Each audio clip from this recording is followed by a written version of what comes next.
All right, friends. So BlackMagic released a camera. It's coming out here pretty soon. The BlackMagic PYXIS 12K, which is absolutely fantastic. Yes, you can shoot up to 12K. No one would use that resolution for the entire project. But for example, let's say we're shooting, and I know for a fact in post production I need to crop it on an image, but I don't want to lose any of my quality. That's what 12K, 8K, 10K, 9K is for. We're talking about being able to use up to 3 different mounts. I believe is the EF mount, PL mount, and the L mount, which is, you know, life changing because you got 3 different options right there, not including the adapters. You do have the 16 stops of dynamic range and be able to shoot up to open gate 3x2. You know what open gate is? It is being able to shoot wider than a traditional 16:9, so that way you have more real estate to be able to use. On top of that, the low light performance on this thing is pretty impressive from what I can already tell. You do have the introduction of the inclusion of a large 4-inch touchscreen monitor on the side of the camera, which it only produces a 1920 by 1080p video, but that still gives you a pretty solid image for what you're doing, and it's fantastic for broadcast and even for filmmaking. Having the introduction of an additional monitor does help out significantly. The weight of this thing without any of the accessories is only about 3.5 pounds, so your camera operator is going to absolutely love you for that.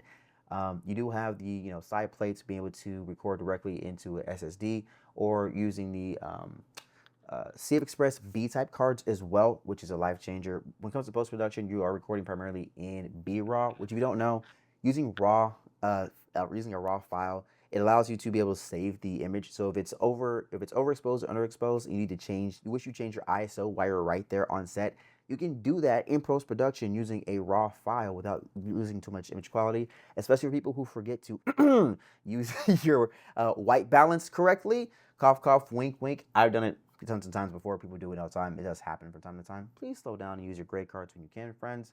The color science is there. Everything's pretty. The big thing about this is it also does connect to your 5G or 4G phone and works with the Ursa Cine Viewfinder and accessories. But the big thing about it was originally released for $4,995, right around the $5,000 range. The reason that's a big thing is I have the Nikon Z8 back here. It was closer priced to this. This was around $4,000.